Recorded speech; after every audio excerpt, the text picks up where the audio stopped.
नहीं ऐसा नहीं होगा, कभी ऐसा नहीं होगा, कभी ईमान का कुरान का सौदा नहीं होगा। बिहार वालों, बताना, दिल्ली तक अपनी आवाज पहुंचाना कि नहीं ऐसा नहीं होगा, कभी ऐसा नहीं होगा, कभी ईमान का कुरान का सौदा नहीं होगा। हमें तुम कत्ल कर दो शौक से मंजूर है, लेकिन शरीयत के किसी मुद्दे पे समझौता नहीं होगा। मुझे पता है धूप बहुत ज्यादा है, इसलिए हजारों की तादाद में लोग दरख्तों के नीचे किनारे बैठे हुए हैं, वो बीच में नहीं आए। लेकिन फिर भी आज पूरा पटना, पूरा बिहार जाम हो चुका है। लोग लाखों की तादाद में घर से निकल करके आए हैं। मैं सलाम करता हूं आपकी जिंदा दिली को, आपकी मोहब्बत को। हम ही को कातिल कहेगी दुनिया, हमारा ही कत्लेआम होगा। हम ही को कातिल कहेगी दुनिया, हमारा ही कत्लेआम होगा। हम ही कुएं खोदते फिरेंगे, हम ही पे पानी हराम होगा। हमारे आबाओ अजदाद की दान की हुई जमीनें दिल्ली में बैठी हुई सरकार, दिल्ली का हाकिम लूट करके अपने धन्ना सेठ दोस्तों को देना चाहता है। इसलिए यह बिल लेकर के आया गया है।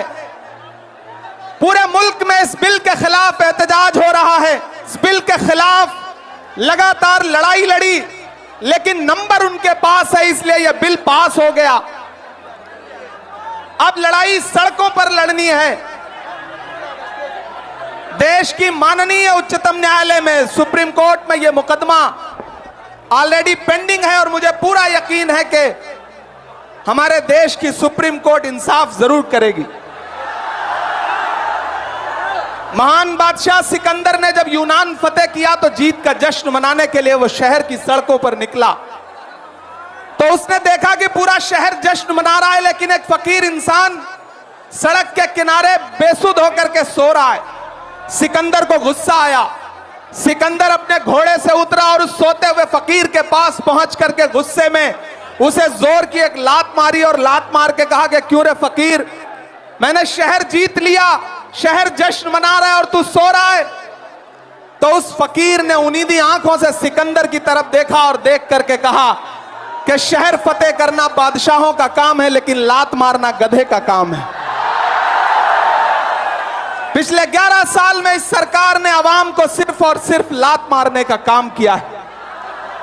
और अब ये बिल लेकर के आए हैं और उन्हें लगता है कि आप खामोशी के साथ उनके हर जुल्म सितम को बर्दाश्त कर लेंगे। हमें पता है नहीं करेंगे, नहीं करेंगे ना, नहीं करेंगे ना। आपकी यहां मौजूदगी इस बात की गवाह है। जो नई नस्ल है ये पानी की तरह बह रही है। मैं इस नई नस्ल के बहने को भी सलाम करता हूं। बहुत तकरीर नहीं करनी है, बस इतना कहना है कि एक आखिरी बात आपसे कह रहा हूं साथियों, आप एक चीज जहन में बिठा के रखना कि अगर यह बिल लोकसभा में आया और इसकी हिमायत में अगर 250 से ज्यादा वोट पड़े, 288 वोट पड़े, तो इस बिल की मुखालफत में लोकसभा में 232 वोट पड़े। लोकसभा में मुसलमान सांसद सिर्फ 24 हैं, तो 200 से ज्यादा इस देश के हिंदू भाई, दलित भाई, सिख भाई, ईसाई भाई जो मेंबर ऑफ पार्लियामेंट हैं, वो लोकसभा में रात के 3:30 बजे तक इस बिल के खिलाफ वोट कर रहे थे और आपसे कह रहे थे कि हम आपके साथ खड़े हैं। यह है इस मुल्क की गंगा जमुनी तहजीब। यह जो लहराता हुआ तिरंगा है, इस तिरंगे में जो आपका रंग है और जो उसके ऊपर अमन का रंग है, भाईचारे का रंग है, उसके ऊपर भी जो रंग है, ये तीनों रंग मिलके कह रहे हैं कि यह मुल्क नरेंद्र मोदी जी की जागीर नहीं है, यह मुल्क हिंदुस्तान के हर इंसान का है।